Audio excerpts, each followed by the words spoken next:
Hello friends, ചെമ്മനിൽ പോലും നാളത്തെ വിശേഷങ്ങളിലേക്ക് ഏവരെ സ്വാഗതം ചെയ്തു.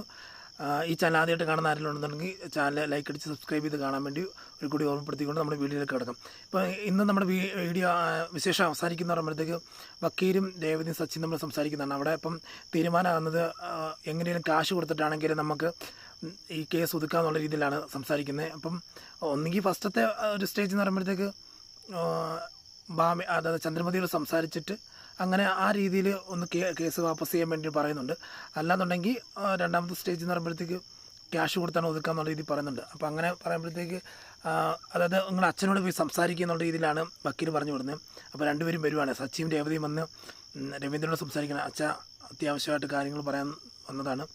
അതായത് വേറൊന്നുമല്ല, നമ്മുടെ ശരത്തിനെ ഇറക്കുന്ന കാര്യത്തെക്കുറിച്ചാണ്. കാരണം ഇപ്പോൾ അമ്മയോട് അച്ഛൻ സംസാരിക്കണം, അമ്മയോട് സംസാരിച്ചിട്ട് എങ്ങനെയാണ് ഈ കേസിൻ്റെ അന്ന് ഇറക്കി പറ്റത്തുള്ളൂ സച്ചി പറയുവാണ്.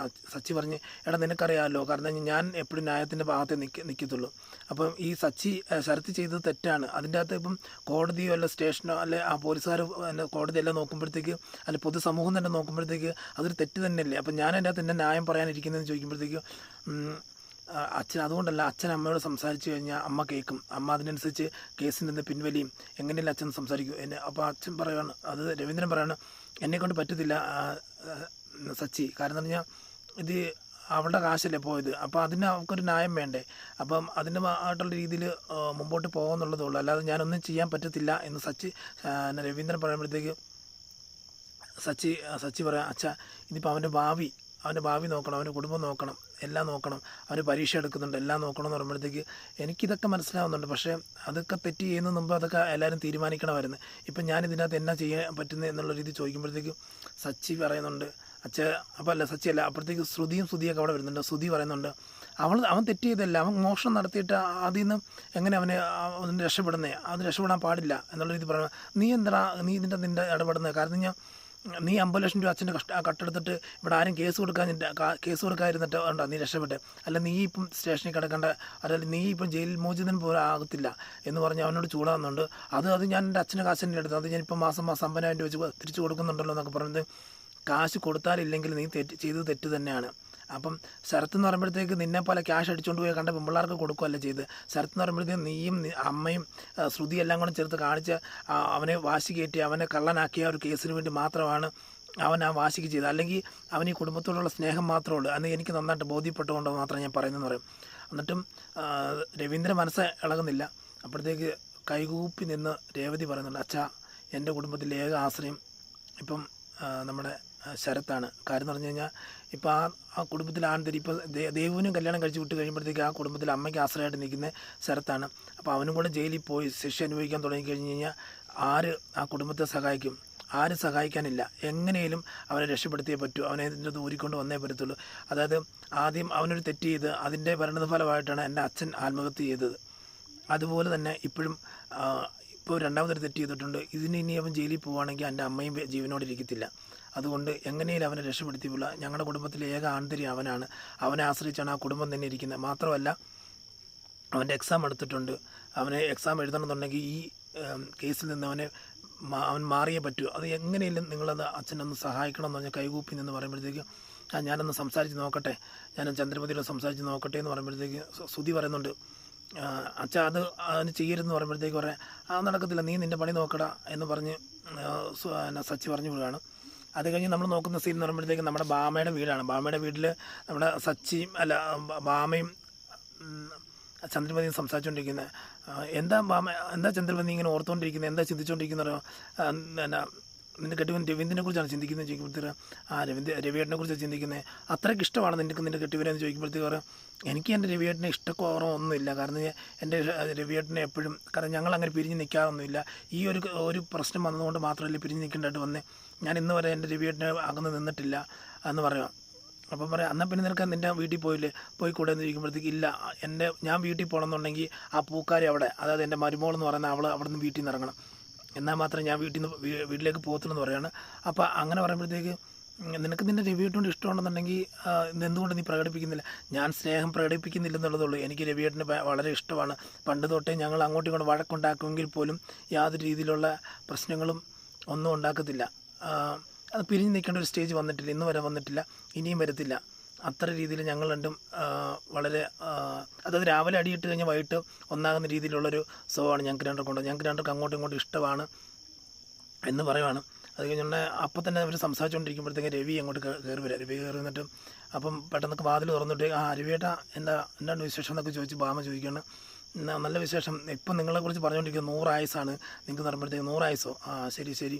എന്നിട്ട് പറയുന്നുണ്ട് ഒരു 10 ആയുസ്സും കൂടെ കൂട്ടി 110 ആയുസ്സാണെന്ന് ഞാൻ വിചാരിച്ചിരുന്നത്, പക്ഷേ അത് നീ 10 ആയുസ്സും കൂടെ കുറച്ച് തന്നല്ലോ എന്നുള്ള രീതിയൊക്കെ ചോദിക്കുന്നുണ്ട്. അങ്ങനെ ഒരു ചെറിയ തമാശ വേണ്ടി, അതായത് സീരിയസിൻ്റെ ഇടയ്ക്ക് ഒരു തമാശയൊക്കെ പറഞ്ഞ് രവി അങ്ങനെ നിൽക്കുമ്പോഴത്തേക്ക് പറയാം, നിങ്ങൾ സംസാരിച്ചിരിക്കും, ഞാൻ കട വരെ പോയിട്ട് വരാമെന്ന് പറയും. കുറച്ച് സാധനങ്ങൾ മേടിക്കാനെന്ന് പറയുമ്പോഴത്തേക്കും ചന്ദ്രമതിയെ കാണുമ്പോഴത്തേക്ക് ചന്ദ്രമതി ചോദിക്കുക, രവിയേട്ട എന്നെ വിളിക്കാൻ വേണ്ടി വന്നതാണോ? എന്നെ ഇവിടുന്ന് ഇറക്കിക്കൊണ്ട് പോകാൻ വേണ്ടി, അല്ലാതെ എന്നെ കൂട്ടിക്കൊണ്ട് പോകാൻ വേണ്ടി വന്നതാണോ എന്നൊക്കെ ചോദിക്കുമ്പോഴത്തേക്കും, ഞാൻ കൂട്ടിക്കൊണ്ട് പോകാൻ വേണ്ടി വന്നില്ല, നീയായിട്ട് തന്നെ ഇറങ്ങി വന്നതല്ലേ, അപ്പോൾ നീ തന്നെയായിട്ട് തിരിച്ച് കയറുന്നതല്ലേ എൻ്റെ നല്ലൊരു വശം. ഞാനെന്തിനാ നിന്നെ ഇറക്കി വിടാൻ ഞാൻ ഇല്ലായിരുന്നു, നിന്നെ കൂട്ടിക്കൊണ്ട് പോകാൻ ഞാനില്ല. പക്ഷേ ഞാനിപ്പം വന്ന കാര്യം എന്ന് പറഞ്ഞു കഴിഞ്ഞാൽ വേറൊരു കാര്യമാണ് പറയാൻ വേണ്ടി വന്നത്. അതെന്താണെന്ന് പറഞ്ഞാൽ, നിനക്കിവിടെ സുഖമാണെന്ന് നോക്കിക്കും, സുഖത്തിന് കുറവൊന്നുമില്ല എന്ന് പറയുമ്പോഴത്തേക്ക് പറയാം, അവിടെയാണെങ്കിലും ഇവിടെയാണെങ്കിലും സുഖത്തിന് കുറവൊന്നുമില്ലെന്ന് പറയുമ്പോഴത്തേക്ക് പറയാം, അത് മനസ്സിലായി. ഇപ്പോൾ അവൾ അതായത് ഭാമ കടയിൽ പോയപ്പോഴത്തേക്ക് സാധനങ്ങളൊക്കെ മേടിക്കാൻ പോയപ്പോൾ നിങ്ങൾ ഫുഡൊക്കെ കഴിച്ച് നല്ല കൊഴുകുഴാന്നിരിക്കുന്ന അപ്പോഴേ എനിക്ക് തോന്നി നിങ്ങളിവിടെ നല്ല മറ്റേ ഉല്ലാസയാത്ര നടത്താൻ വേണ്ടി വന്നതുപോലെയാണല്ലോ നിൻ്റെ ഇവിടുത്തെ ജീവിതം എന്നൊക്കെ പറയുമ്പോഴത്തേക്ക് പറയാം, ഞാൻ അങ്ങനെയൊന്നുമില്ല, ആവശ്യത്തിനുള്ള ഫുഡും കഴിച്ച് അങ്ങ് നിൽക്കുന്നു. രവിയേട്ടൻ വന്ന കാര്യം പറയാം. ഉടനെ രവി പറയാം, എടി നീ ഇന്ന് ആ കാര്യം ആലോചിക്കണം, ആ ചെറുക്കൻ അതായത് ശരത്തിൻ്റെ കാര്യത്തിൽ പറയാൻ വേണ്ടി വന്നതാണ്. ഇതിനു മുമ്പേ നീയും ശ്രുതിയും കൂടെ ചെയ്ത തെറ്റിൻ്റെ ഒരു വാശിക്ക് വേണ്ടി മാത്രമാണ് അവൾ ഇങ്ങനെയൊക്കെ ചെയ്തത്.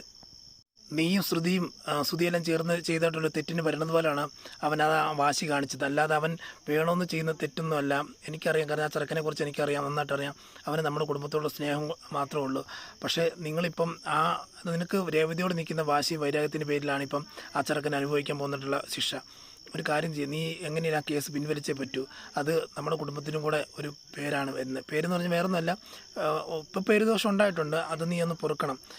എന്തെന്ന് വെച്ച് കഴിഞ്ഞാൽ, നീ കേസ് കൊടുത്തു കഴിയുമ്പോഴത്തേക്ക് രേവതി വീട് വിട്ടു പോകും, അതിൻ്റെ പുറകെ സച്ചിയും പോകും. ഉടനെ പറയാം, അത് പോകണം, അവർ രണ്ടും പോകണം, സച്ചി പോകണം, രേവതിയും പോകണം, വീട് വിട്ടു പോകണം, അതാണ് എൻ്റെ ആഗ്രഹം എന്ന് പറയുവാണ്. അപ്പോൾ അത് നടക്കത്തില്ല, കാരണം ഞാൻ അവിടെ ജീവനോടുള്ളത്തോളം കാലം അത് നടക്കത്തില്ല എന്ന് പറയുവാണ്. അതന്നെ രവിയേട്ടന് അത്രമാത്രം ഇഷ്ടമാണോ അവരെന്ന് പറയാം. നേരത്തെ രേവതിയോട് മാത്രമാണ്, ഇപ്പോൾ സച്ചിയോട് നേരത്തെ സച്ചിയോട് മാത്രമാണ്, ഇപ്പോൾ രേവതിയോടുണ്ട്. എനിക്ക് എല്ലാവരും ഒരുപോലെ തന്നെയാണ്. നീയാണ് ഇവിടെ വ്യത്യാസം കാണിക്കുന്നത്, നീ നിൻ്റെ മരുമക്കളെ എല്ലാവരും ഒരുപോലെ കാണുന്നില്ല. നീ നിൻ്റെ മരുമക്കൾ എന്ന് പറയുമ്പോഴത്തേക്ക് ആ രണ്ട് അതായത് വർഷേനെയും ശ്രുതിനെ മാത്രമേ നിൻ്റെ മരുമക്കളായിട്ട് കാണുന്നുള്ളൂ, ഈ രേവതിയെ കാണുന്നില്ല. ആ വീട് സർവ്വമാന പണിയും ചെയ്ത് സർവ്വമാന രീതിയിലുള്ള എല്ലാ രീതിയിലും എല്ലാവരോടും സഹകരിച്ച് നിൽക്കുന്നൊരു പെണ്ണാണ് രേവതി. അവളെയാണ് നീ വീട് വിട്ടിറക്കാൻ വേണ്ടി പറയുന്നത്. നീ ഒരിക്കൽ തിരിച്ചറിയും, കാരണം 2 ആമക്കളെ കൂട്ടിക്കൊണ്ട് അവൾമാരുടെ ഭാര്യമാർ പോകുമ്പോഴത്തേക്ക് നിനക്ക് നിൻ്റെ മക്കളുടെ വില മനസ്സിലാകും. കാരണം എന്ന് പറഞ്ഞാൽ അന്ന് നിന്നെ നീ സ്നേഹിക്കാതെ നിൽക്കുന്ന നാട്ടിലുള്ള എൻ്റെ രേവതിയും സച്ചി മാത്രമേ നിൻ്റെ കൂടെ കാണത്തുള്ളൂ. അത് നീ ഇന്ന് മനസ്സിലാക്കത്തില്ല, അത് പിന്നീട് ഒരിക്കൽ മനസ്സിലാക്കുമെന്ന് പറയുക. അങ്ങനെ പറയുമ്പോഴത്തേക്ക് എന്താണെങ്കിലും ഞാൻ അവിടെ ഈ കേസിൽ നിന്ന് പിൻവലിയെന്ന് പറയാം. അപ്പോൾ അപ്പോൾ അങ്ങനെ ഉണ്ടെങ്കിൽ എനിക്കൊരു ഡിമാൻഡ് ഉണ്ടെന്ന് പറയാം. എങ്ങനെയാണ് ഡിമാൻഡ് എന്ന് ചോദിക്കുമ്പോഴത്തേക്ക്, സച്ചിൻ രേവതിയും ഈ വീട് വിട്ട് പോവുകയാണെന്നുണ്ടെങ്കിൽ, രേവതി ഈ വീട് വിട്ട്, അതായത് പൂക്കാർ ഈ വീട് വിട്ട് പോവുകയാണെന്നുണ്ടെങ്കിൽ ഞാൻ ഉറപ്പായിട്ടും കേസിൽ നിന്ന്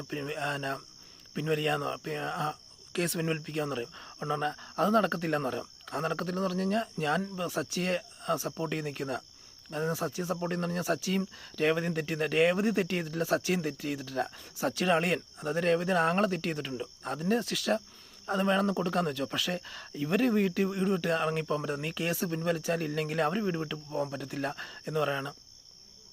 അങ്ങനെയാണെന്നുണ്ടെങ്കിൽ സച്ചിയേട്ടൻ രവിയേട്ടൻ എൻ്റെ തീരുമാനത്തിൽ മാറ്റില്ലെന്ന് പറയുമ്പോഴത്തേക്ക്, നിൻ്റെ ഈ തീരുമാനം ഉറച്ച തീരുമാനമല്ലേ, അപ്പോൾ ഈ ഉറച്ച തീരുമാനത്തിൽ നിന്ന് അപ്പോൾ ഞാൻ പോവുകയാണ്, ഞാൻ വന്ന കാര്യം പറഞ്ഞിട്ടുണ്ട്, നിനക്ക് ഇഷ്ടമുള്ള തീരുമാനം എടുക്കാമെന്ന് പറയുമ്പോഴത്തേക്ക്, അപ്പോൾ അങ്ങോട്ട് ശ്രുതിയും കയറി വരുവാണ്.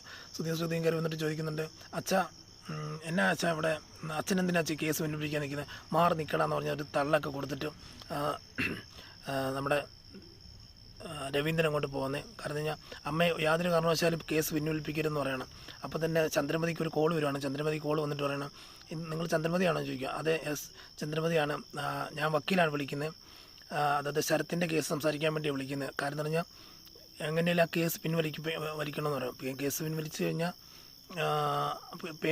പിൻവലിക്കാൻ പറ്റത്തില്ല വക്കീലേ എന്ന് പറയുക. കാരണം അവന് ശിക്ഷ കിട്ടിയേ പറ്റത്തുള്ളൂ എന്ന് പിൻവലിച്ചേ പറ്റത്തുള്ളൂ. കാരണം എന്താ കഴിഞ്ഞാൽ ഇതിപ്പോൾ നിങ്ങളുടെ ഫാമിലി വിഷയമല്ലേ, ഇത് ഫാമിലി വിഷയമാണെന്ന് ഞാൻ അറിഞ്ഞ്. നിങ്ങൾ ഫാമിലിക്കകത്ത് നടക്കുന്നുണ്ട് വിഷയമൊക്കെ എന്തിനാ പബ്ലിക്കിൽ കൊണ്ടുവരും? നിങ്ങൾ കേസ് പിൻവലിച്ച് കഴിഞ്ഞാൽ പൊതുസമൂഹം അവനൊരുന്ന് കാരണം അവൻ തെറ്റ് ചെയ്യാകാരനല്ല, അല്ലെങ്കിൽ അവൻ അറിയാണ്ട് ചെയ്തു പോയെന്നുള്ള രീതിയിലൊക്കെ കരുതിക്കോളും എന്ന് പറയുമ്പോൾ, ഞാൻ കേസ് പിൻവലിച്ച് കഴിഞ്ഞാൽ എനിക്ക് എന്നെ നേട്ടമെന്ന് ചോദിക്കുമ്പോഴത്തേക്ക് കേസ് പിൻവലിച്ച് കഴിഞ്ഞാൽ ഞാൻ ക്യാഷ് തരാം, കുറച്ച് ക്യാഷ് തന്ന് നിങ്ങൾ സെറ്റ് ചെയ്യാം, ക്യാഷ് തരാമെന്നോ. അപ്പോഴത്തേക്ക് ശ്രുതിയും അടുത്തേക്കാണ് ക്യാഷ് എന്ന് കേട്ടപ്പോൾ അവരും പെട്ടെന്ന് ചാടി വീഴുക. അപ്പം ക്യാഷ് എന്ന് പറയുമ്പോഴത്തേക്ക് ശ്രുതി പറയും ആൻറ്റി സമ്മതിക്കാം ആൻറ്റി നമുക്ക് നോക്കാമെന്ന് പറയാം. അങ്ങനെ ക്യാഷ് എന്ന് പറയുമ്പോഴത്തേക്ക് വക്കീലിനോട് പറയാം, തിരിച്ച് പറയുക ക്യാഷ് എത്ര തരുമെന്ന് ചോദിക്കുമ്പോഴത്തേക്ക് അതൊക്കെ പിന്നെ പറയാം എന്നുള്ള രീതിയിൽ പറഞ്ഞ് നിൽക്കുന്ന ഒരു സീനാണ് നമ്മൾ കാണുന്നത്. ഇതിൻ്റെ കൂടെ നമ്മുടെ നവീൻദാസും ആൻ്റണിയും ചേർന്ന് ശ്രുതിക്കിട്ട് പണി കൊടുത്തുകൊണ്ടിരിക്കുകയാണ്. ശ്രുതിയാണെങ്കിൽ ഇപ്പം നവീൻദാസിനും ക്യാഷ് കൊടുക്കണം, ശ്രുതിക്കും ക്യാഷ് കൊടുക്കേണ്ട ഒരു സ്റ്റേജാണ് വരുന്നത്. കാരണം നേരത്തെ നവീൻദാസിന് മാത്രം കൊടുത്താൽ മതിയെന്ന്, ഇപ്പം ശ്രുതിനെ അല്ല നവീൻദാസിനെ അടിച്ച് ഇങ്ങനെ ഈ ഒരു സ്റ്റേജിൽ ഇട്ടുകൊണ്ട് അവനെ ചികിത്സിക്കാതിരിക്കാൻ പറ്റത്തില്ല. അതുപോലെ ആൻ്റണിക്കോട് ചേർത്ത് ക്യാഷ്, അതായത് ഇൻഡയറക്റ്റ് ആയിട്ട് നവീൻദാസിനെ ചികിത്സിക്കുന്ന മുഖേന ആൻ്റണിക്ക് ആ ക്യാഷ് എത്തും. അങ്ങനെ ഒരു സ്റ്റേജാണ് അവിടെ കാണിക്കുന്നത്. അപ്പം നാളത്തെ വീഡിയോയിൽ നിന്ന് വീഡിയോ ഇതോടെ അവസാനിക്കുന്നതാണ്. ഇനിയും വരുന്ന ദിവസങ്ങളിൽ നല്ല നല്ല വീഡിയോ ഇടാൻ ആഗ്രഹിക്കുന്നുണ്ട്. അതിന് നിങ്ങളെ സപ്പോർട്ട് ചോദിച്ചുകൊണ്ട് ഇന്നത്തെ വീഡിയോയിൽ നിന്ന് ഇവിടെ പറയുന്നു. Signing off. Thank you.